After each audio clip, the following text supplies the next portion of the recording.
हमारा क्वेश्चन है, सदस्यों वाले एक परिवार की औसत आयु 25 वर्ष है। परिवार के 45 वर्ष के आयु के एक सदस्य का निधन हो जाने के बाद परिवार की औसत आयु क्या होगी। तो सबसे पहले हम इनका कुल योग निकाल लेते हैं। तो सदस्य 6 गुणा औसत आयु है 25 वर्ष बराबर 6 गुणा 25 150 वर्ष, यानी कि 6 सदस्यों की जो आयु है वो 150 वर्ष। अब परिवार के एक सदस्य की मृत्यु हो जाने के कारण पीछे 5 सदस्य बचे, उनका एवरेज निकालना है। तो ए लिख देते हैं बराबर 150, यानी कि जो 6 सदस्य की औसत है उनमें से जो निधन हुआ है उनकी आयु हम निकाल लेते हैं। तो पीछे हो जाएगी हमारी 105 वर्ष, यानी कि 5 सदस्यों की जो औसत जो कुल योग है वो 105 वर्ष है।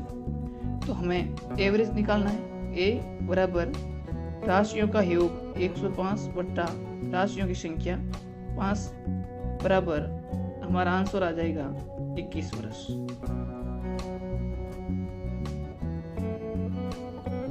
नेक्स्ट क्वेश्चन नंबर 9 छात्रों के समूह की औसत आयु 16 वर्ष है। 37 वर्ष के अध्यापक को समूह में सम्मिलित किए जाने पर उनकी औसत आयु में कितनी वृद्धि हो जाएगी। यहाँ पर औसत आयु में वृद्धि पूछा है।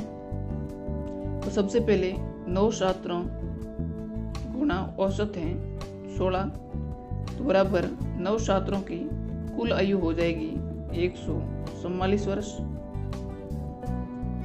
अब एक अध्यापक को सम्मिलित किया है तो कुल हो जाएंगे समूह में 10 गुणा एवरेज निकालना है। तो 144 प्लस करेंगे 37 वर्ष जो कि अध्यापक की आयु है वो हो जाएगी 180 वर्ष।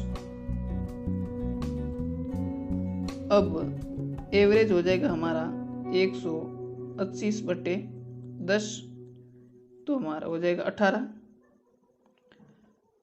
अब क्वेश्चन में पूछा है कि औसत आयु में कितनी वृद्धि हुई है। तो हम निकाल लेंगे 18, जो 10 सदस्य है उनकी 18 माइनस 9 सदस्य पर औसत आयु 16 वर्ष थी, तो कितनी वृद्धि हुई है 2 वर्ष की।